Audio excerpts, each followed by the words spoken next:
Magandang morning, Luzon, Visayas at Mindanao. Happy Tuesday everyone, at sa ating pong mga nakakasama sa ibang bansa, magandang umaga, magandang tanghali, magandang hapon, magandang gabi o magandang madaling araw. Anumang oras po ang kanyang kinalalagyan sa mandako kayo ng mundo naroroon, ay lagi na lamang inyo pong maalaala at kayo'y binamahal ng Diyos ng isang wagas na pag-ibig, kaya't nga pinagpapatuloy niya kagandahang loob niya sa atin, at siya'y lubos na nagmamalasakit at nagnanais na tayo i-bless na mainam. Ang pumulian likod kay Kristo, si Brother Marlon Diego, nag-aanyaya na sa loob ng isang oras. Ay bago tayo maging abala sa kung ano man, ay tayo po muna ay unahin natin ang ating pong Diyos. Put God first and you will never be lost. At wika nga ng Biblia, but seek ye first the kingdom of God and His righteousness, and all these things shall be added unto you. Minsan pa, tayo po ay recording ng po muna muli. At ito po ay wala tayong live streaming sapagkat wala pa kaming internet. At ating binabati ang lahat. At patuloy nawa ng pagpapalan Diyos ay sumainyo, mga minamahal naming kapatid at mga kaibigan. At ating pong binabati yung lahat po ng ating mga taga-subaybay at mga sponsors. Ano po, hindi ko na po iisa-isahin at medyo nahuli kami ng gising. Napagod kahapon. At ating pong binabati ang ating pong mga kasamahan sa hanap buhay. Ayan, tayo po ay back to school and back to work. Kaya nga tayo po ay gumising na. At tayo po ay mag-morning devotional muna. At agad-agaran natin pong nais na batiin si Sister Ivory Santa Maria at ganyan din si Babylin Audencio ng maligayang kaarawan. Happy birthday! Nawa marami pang birthday sa inyo pong maging karanasan sa ating pumahal na Diyos na kanyang pinuno ng kanyang mayamang blessing at ang pagit patubay niya ang sumayin niyo pong lagi. Kaya nga dahil dyan, amin kayong binabati. Happy birthday!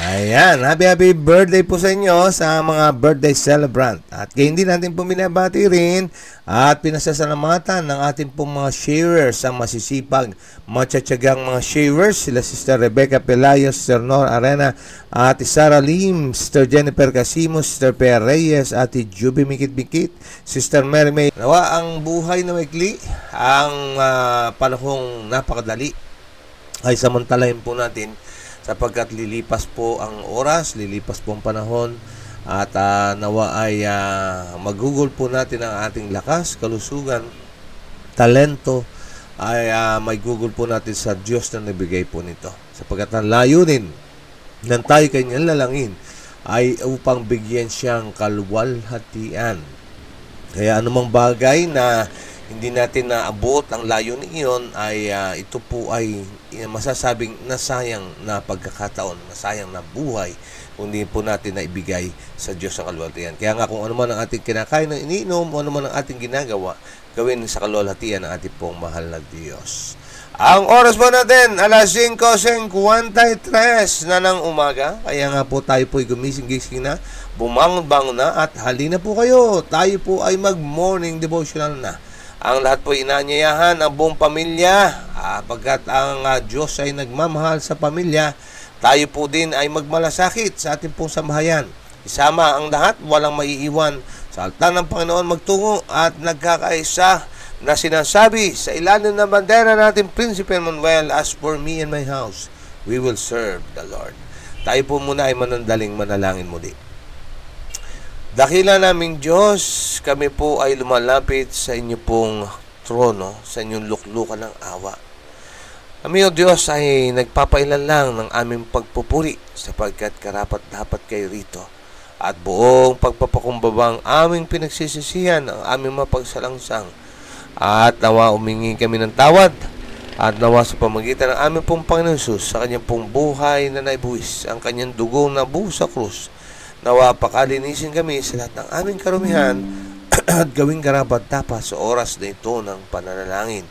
Panginoon, kami po ay namamanhik sa iyo, nakikiusap na masaganang takal ng banal na Espiritu ang inyong ibigay sa amin ngayon. Siya ang maging aming pong kasama, tagapagturo, at pumagitna sa amin, O Diyos. Kayo ang magsalita upang kami po ay makapakinig ng inyong pong mahalagang mensahe ng pag-ibig. At nawa tulungan ng bawat isa sa amin na hindi lang namin pakikinggan, kundi maunawaan namin ito at amin po itong may kabuhay na kilang Diyos. May apply po namin ito upang higit na maging pagpapala po ito. At nawa may share din namin sa aming pong kapwa na sila man din ay tumanggap ng blessing po ninyo. Nawa ang pag-iingat ng langit ang igawad niyo po sa bawat isa sa amin ng inyong mga helang italaga upang kami po'y samahan, ingatan at bantayan, lalo-lalo na sa sukso ng kaaway. Huwag kami mapasok kundi makatapos kami na kayo'y aming nakatapo, maipapangalandakan namin na kayo'y amin pong naging karanasan ngayon at nasumpungan ang inyong salita'y naging pagpapala. Lahat po ito'y niling alang-alang sa dakila pong pangalan ng aming pong Panginoon Jesus. Amen and Amen. Okay. So atin pong ilagay sa screen ang atin pong babasahin ngayon. Okay, wait lang po. Atin pong ilagay dito. Ayan. Ayan, okay. So ay malinaw niyo pong nababasa. Ang Agosto 26, ito po ay may pamagat na tumanggap para magbigay. O maaari nating blessed to be a blessing. Yan. Ang sabi ng 1 Corinto 3:6 at 7 ay ganito po. Ako ang nagtanim, si Apolos ang nagdilig, ngunit ang Diyos ang nagpalago. Kaya't hindi ang nagtanim, ni ang nagdidilig, kundi ang Diyos na nagpapalago. Yan. At inanya ko po kayo na sa ating pong pagbabasa at sa ating pong pakikinig ay samahan po natin ng pagbubulay-bulay. At gayon din, napakaraming sangkap na panalangin ang aking pong hinihiling sa inyo. Na kung saan upang sa gayon, ang lubos na blessing ng Diyos ay atin pong matanggap. Sa pamamagitan po ng atin pong paggawa ng mga bagay ng ating kahilingan. Okay, ito po ang laman. Ang gawain ng pagtatayo ng kaharian ni Kristo ay magpapatuloy. Bagaman sa lahat ng pagpapakita ay mabagal itong gumagalaw at ang mga paraan ay napakalimitado ng mga imposibilidad ay tila nagpapatotoo laban sa pagsulong. Inutusan ang mga alagad na pakainin ang nagugutom na karamihan bago kumain ng kanilang sarili. Okay. So ito po ipapatuloy nung kahapon, nabanggit natin, na kung saan yung 5 tinapay at 2 isda, ano pong nangyari? Ito po ay nakapagpakain ng 5,000 mahigit, at saka kahuli-hulihan, sila pa ay nakapagtipon pa ng 12 bakol ng sobra ng pagpapakain na yon. At sabi nga sa English let nothing be wasted. Yun po yung utos ng Panginoon. Sabi niya ay tipunin ang lahat ng mga natira upang walang masayang kahit anuman. Malaking yun, malaking sa atin, malaking paalala sa atin na sa lahat ng bagay ay huwag po tayong magtapon. Atin pong samsamin kasi alam mo ganito, tabi-tabi po mga kapatid, gusto lang natin itong i-point out kasi yung aking ninong ay meron po siyang magandang iniwang halimbawa, patay na siya ngayon, pero natatandaan ko, sabi niya, sa pagkain ninyo, sikapin nyo na walang mumong mahuhulog na kanin, sabi niya ganon. Sikapin ninyo sa inyong pagkuha at sa inyong pinggan, yun lamang inyo pong mauubos. Kapag siya po ay isang magsasaka, alam niya ang hirap kung paano magkaroon ng laman ng pinggan ng paghaharap-harapan. Kaya yun ay pinractice ko rin at aking itinuturo rin sa aking sambahayan. Ganyan din tinuturo ko rin sa aking mga nakakasama. Kasi imagine nyo, tingnan nyo po, i-observe nyo po mga kapatid. Hindi ko alam kung kayo ganun rin o yung nakita nyo yung aking sasabihin. Lalo na sa mga handaan. Ang dami-dami nating kinukuha sa ating plato. no? Sabi nga, sa biru-biruan nga, sa aming kasama, sabi niya, uy, ililipat mo ba yung handaan doon sa inyo? May ganun, ano po? Ngayon, ang sabi po nung pagka nakita nyo, yung dami ng kinuha, tapos ang dami nung natira. Alam niyo, nakakapanghinayang. Kasi yun po itatapon. Ang dami po nagugutom na tao na hindi makakain. Samantalong tayo naman po ay nagtatapon lamang. Kaya nga po nawa ay maging paalala po sa atin ito, no? Ngayon, balik tayo dito sa ating pong pinag-uusapan.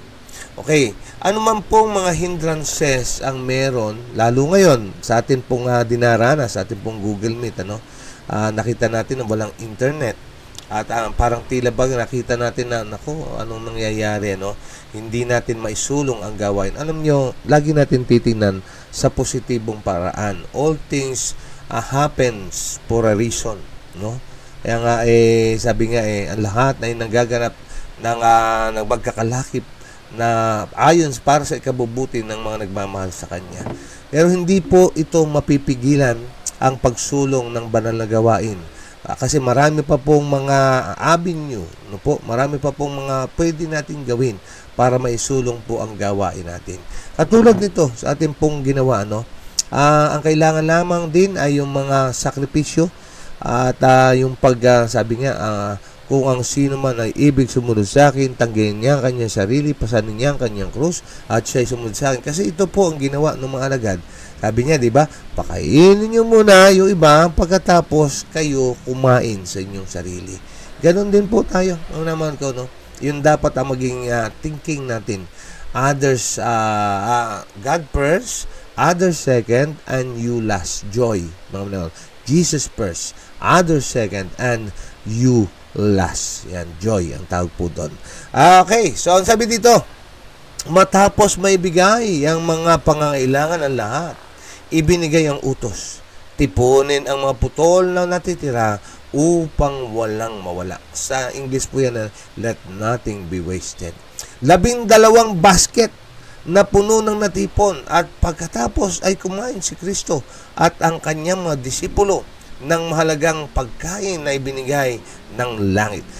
Sa mga nakaranas ng Santa Cena, no po, makita niyo kung paano po ang procedure, no? Di ba? Yung pong tinapay. Una muna, binibigay po sa kongregasyon yan. No po, binibigay ng pastor doon sa 2 elder at binibigyan ng elder doon sa mga deacons and deaconesses upang iserve sa kongregasyon. Tapos po, yun pong pastor, ibibigay naman sa 2 elder na katuwang, tapos bibigyan nila yun pong mga deacons and deaconesses. And after nun, na mabigyan na, tsaka pa lang kakain yung pastor. Yun po, mga kapatid ko, yung yung gantong sitwasyon. Saka pa lang kukuha. Tapos sabay-sabay silang kakain. Ganito po ang nangyari, mga malaman ko, no? Iyon po ang ginawa. Kaya nga, ang sabi dito ay yun pong mga disipulo, sila ay kumain, ano? Kaya sabi po dito, ay, wait lang po, naasan na yun? Okay, at pagkatapos ay kumain si Kristo at ang kanyang mga disipulo na mahalagang pagkain na binigay ng langit. Sa halip na ilipat ang yung pananagutan sa isang taong sa tingin mo ay mas mayamang pinagkalooban kaysa sa iyo, magtrabaho ayon sa iyong kakayahan kahit na mayroon ka lamang isang talento. Tinanggap ni Kristo mula sa Ama, siya ay nagbigay sa mga alagad at sila ay nagbabahagi sa karamihan. Ang lahat ay nakikisa kay Kristo, ay magiging mga tagatapad ng kanyang salita, tumatanggap ng tinapay ng buhay at namamahagi ito sa iba. Alam nyo, sabi nga sa ating pong mga pag-aaral, ang lahat ay pinagkalooban ng Diyos ng kakayanan upang gumawa sa gawain ng Diyos. Ayan. Ngayon, ang may tendency kasi ganito, ay kayo na lang. Kasi hindi naman ako marunong magsalita sa maraming tao. Hindi naman ako marunong, hindi naman maganda ang aking boses. Kaya, mas maigi siguro, kayo na lang. O kaya minsan may ganito po, instance, ano? Merong humihingi ng tulong. Meron ka namang may bibigay. Ngayon nakita mo yung isa na kapatid. Doon ka na lang kaya humingi. o kaya dadalhin mo doon sa loob ng church. May hihingi po ng tulong. No, mga kapatid, kung meron na po tayo may bibigay, ay magsimula na po tayo una sa ating sarili. Kasi ganito po ang sinasabi sa atin. Kahit makaunti ang talento mo, kahit kapuranggot lang yan, gamitin po sa ating pong Diyos na nagbigay po nito. Yan po ang pagiging mabuting katiwala, mga minamahal ko, no? Yung ating pong gamitin kung anong meron tayo. Sabi nga ang ating pong mission field ay kung saan ka naroon. At ang ating pong magagamit na talento ay ayon po sa yung lugar na kilalagyan at sa iyong serban. Tandaan, wala pong maliit o malaking talento basta para sa paggawa ng Panginoon. Lahat po yan nagkakalakip para sa ikabubuti ng banal na gawain. Gaya na nababanggit ko, kung wala pong nag-aanyaya, sino pong makikinig sa magaling magsalita? Magaling ka nga magsalita. Ang wala namang makikinig, kayo lang. Anong mangyayari po, ano? Naman ko. Kaya nga, kung wala yung mga tumutulong, yung merong mga gift ng pagtulong, mercy, gift of sharing, naman ko, gift of friendship, ay paano po na meron pong pupunta sa ating mga pagtitipon. Kaya nga, ang kailangan lamang gamitin po natin ang talentong meron tayo. At siguraduhin po natin na yung maging mabuting katiwala po tayo. Okay, anong sabi pa dito? Okay, atin pong i-turn ang page. Inilagay ng ating tagapagligtas sa mga kamay ng kanyang mga disipulo ang pagkain para sa mga tao. At habang binubuhos nila ang kanilang mga kamay, muli silang napupuno ng pagkain na dumadami sa mga kamay ni Kristo ng kasing bilis ng tawag dito. Ito ay dapat na isang malaking pampatibay loob sa mga disipulo ni Kristo ngayon. Opo, yung mga naging karanasan na ito na ating pong pinag-aaralan ay kailangan ma-serve ang kanyang purpose. Na kung saan tayo ngayon na tagasunod ni Kristo, tayo ngayon, mga minamahal ko, na sumasaksi sa Panginoon, ay maging blessing sa atin ang ating pong pinag-aaralan.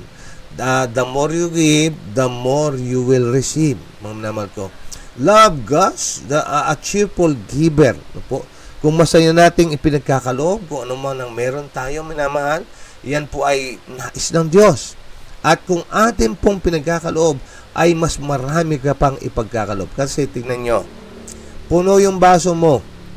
Ano po? Hindi mo man lang ito binabawasan.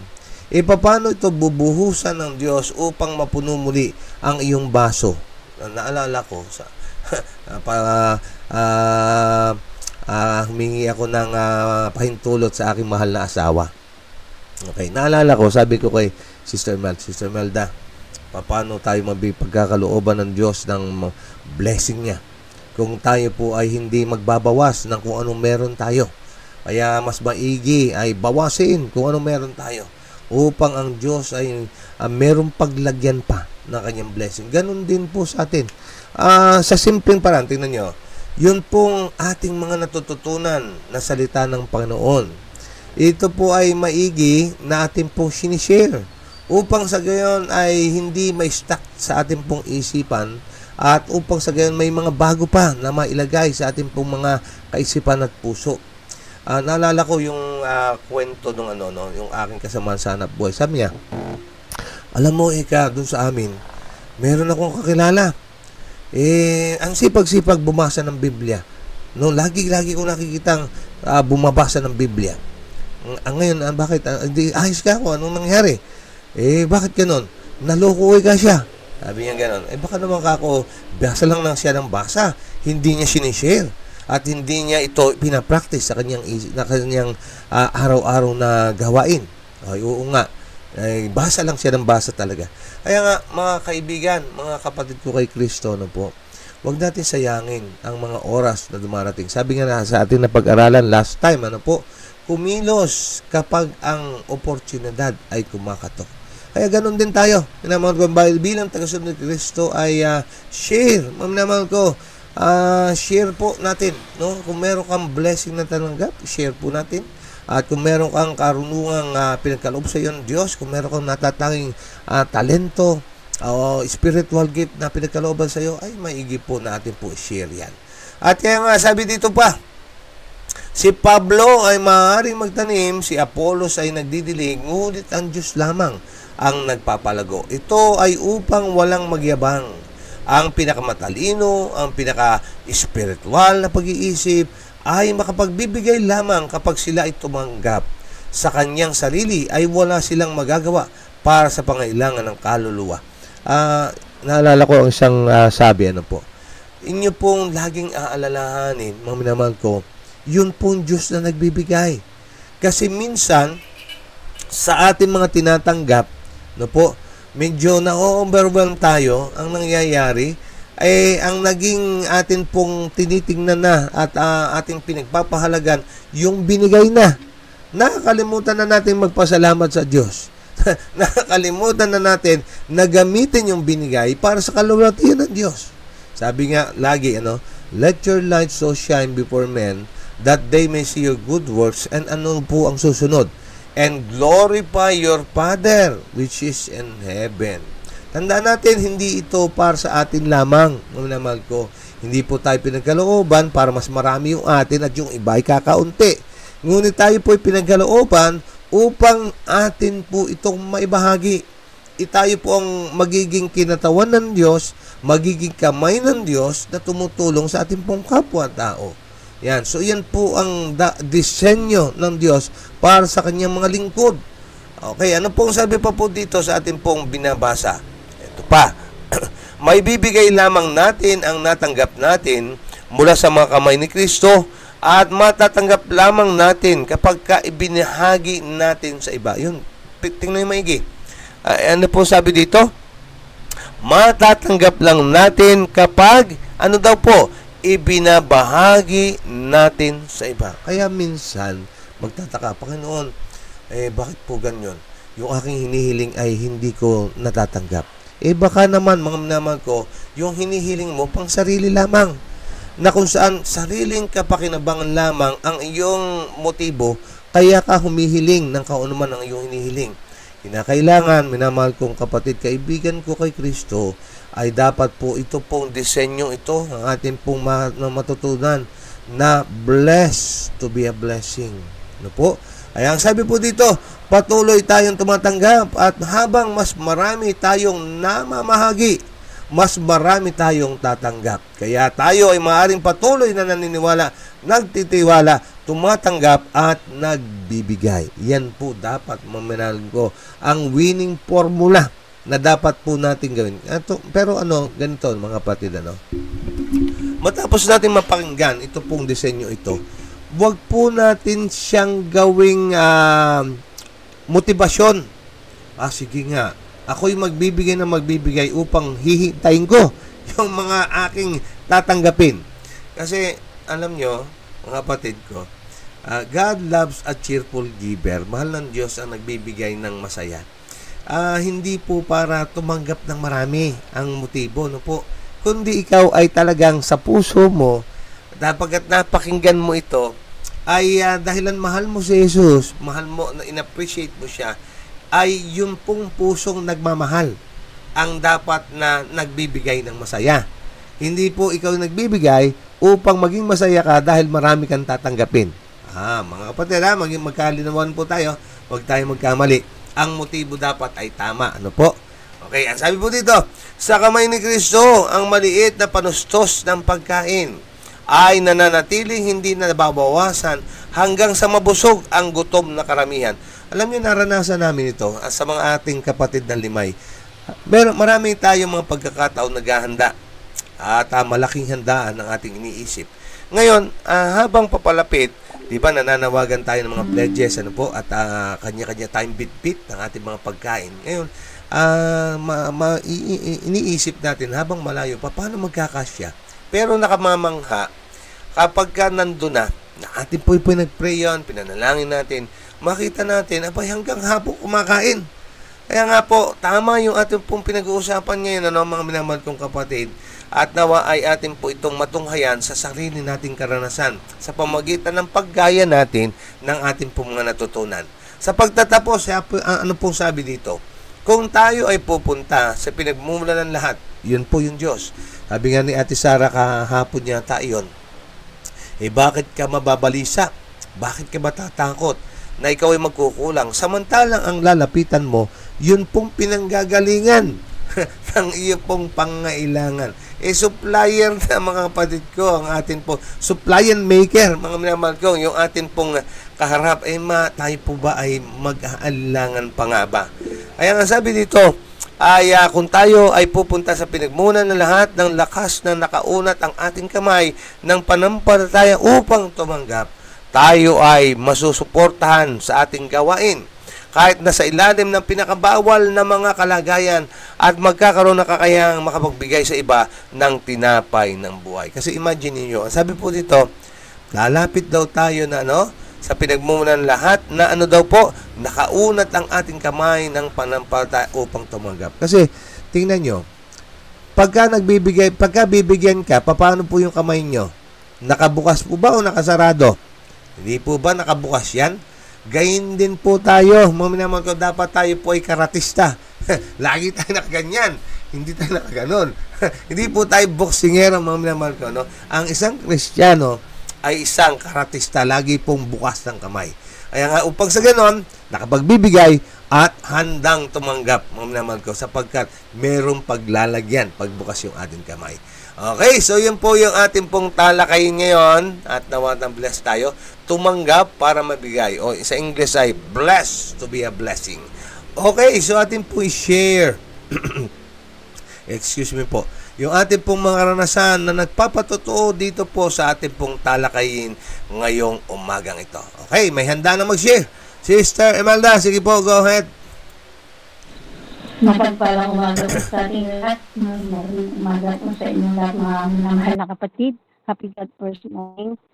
Ang Panginoon na siyang sentro po ng ating buhay. Ang hanapin ng kanyang kaharian at kalwalhatian at bawat lahat ay kanyang ipagkaloob sa atin. Napakabuti po talaga ng Panginoon sa buhay natin kung tayo lamang paglubos na magtitiwala at gagawa sa kanyang gawain. Makikita niyo po kung gaano ang blessing niya. Yung sa atin na lang yung experience na lang po namin nung Sunday. Sobrang blessed po kami. Talagang purihin ng Panginoon sa kanyang kabutihan.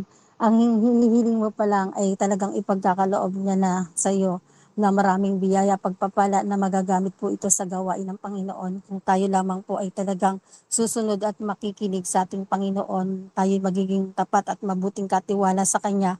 Ang lahat ng bagay ay pagkakaloob ng Panginoon na walang kahirap-hirap kung ito po ay ating susundin lamang ang Kanyang kalooban at dinigin ang Kanyang tinig sa Kanyang mga aliting tuloy na tayo gumawa sa Kanyang gawain na patuloy na gagawa at gagawa.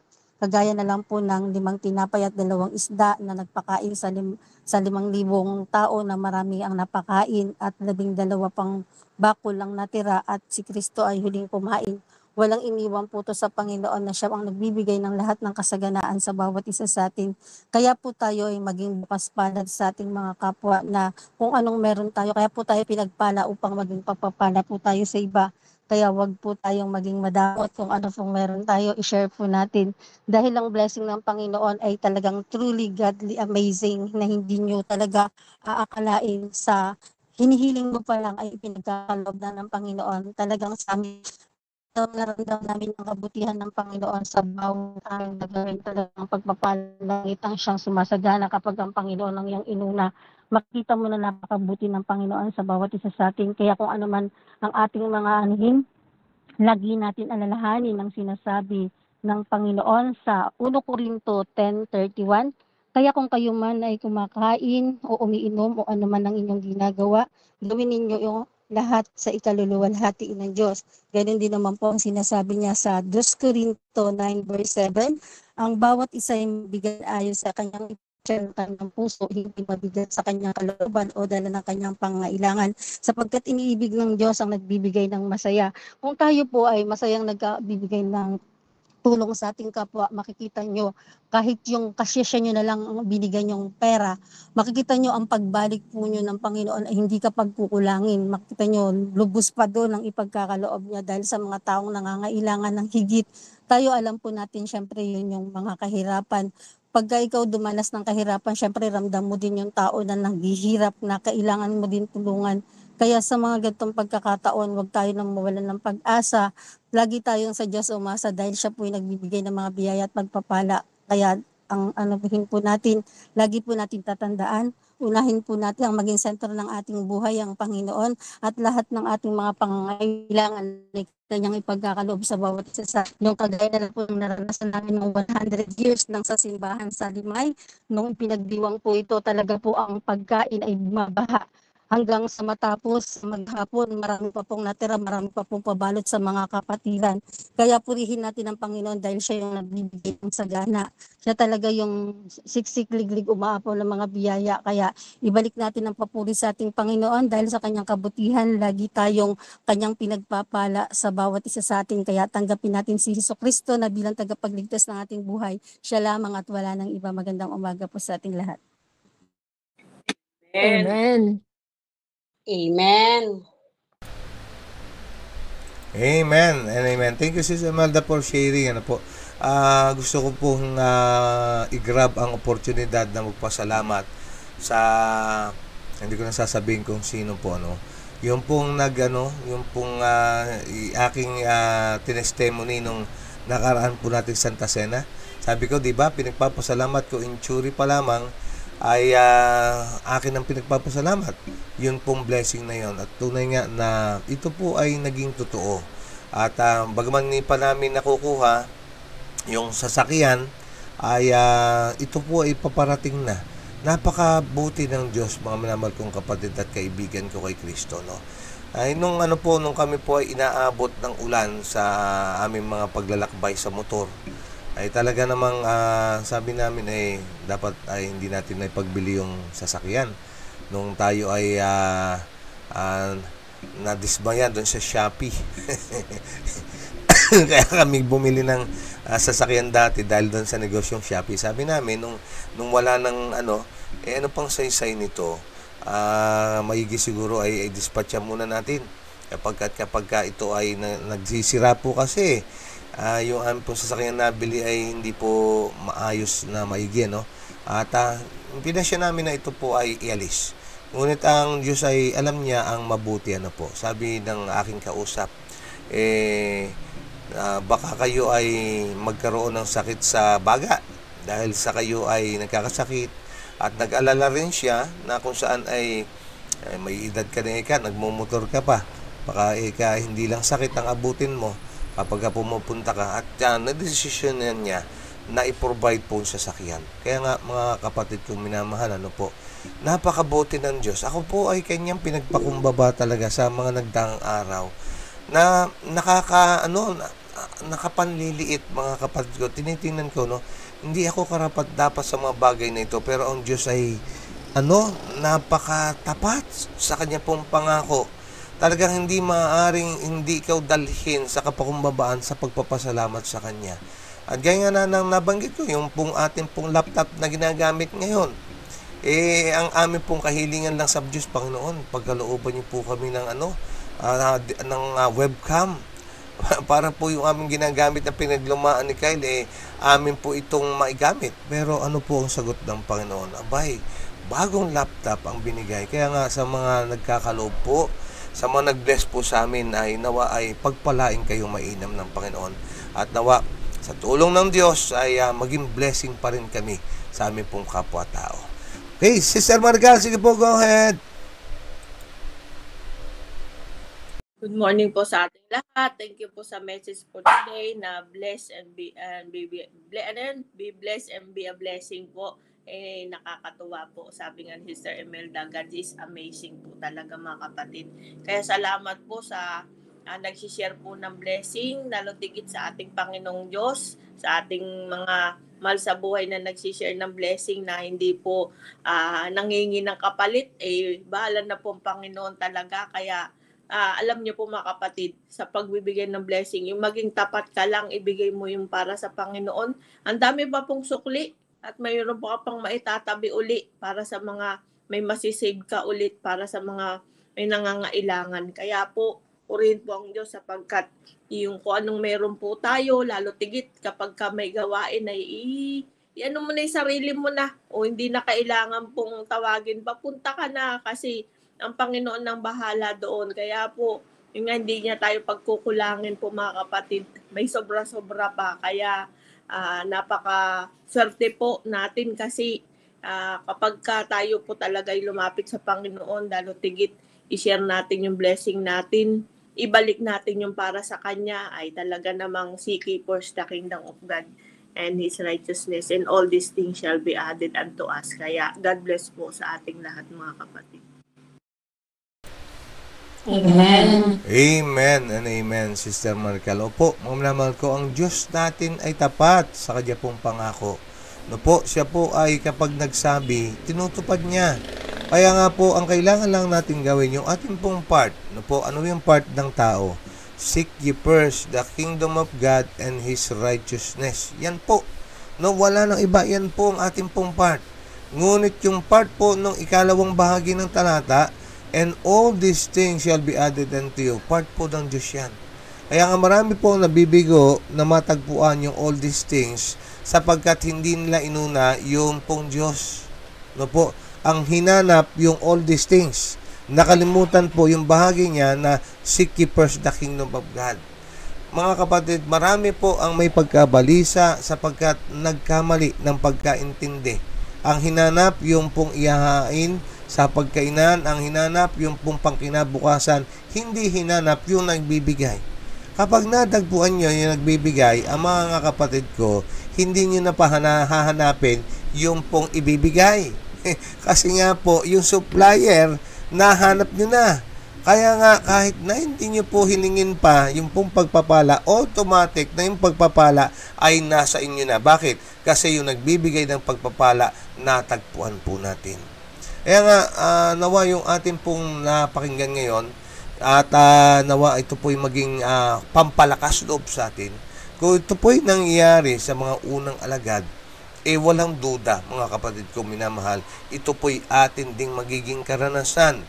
At magugulat ka sa kagandahang loob ng Diyos na po, na kung saan ay kahit na hindi mo hinihiling, ay binibigay ng Diyos. Sapagkat tandaan natin, ang sabi po ng talata ng Biblia, alam ng Diyos ang inyong mga pangailangan. No po? At ang wika ng Biblia, siya ay nagmamahal at lubos na nagmamalasakit. Saan ka pa? Mga minamahal ko, bakit ka mag-aatubili na sundin ang kanyang pamanhik sa atin na maging blessing tayo sa ating pong kapwa-tao? Pagdalo, happy Tuesday everyone. God bless everyone. Shalom. Miss pa mga kapatid. Ingat po lahat. Bye-bye.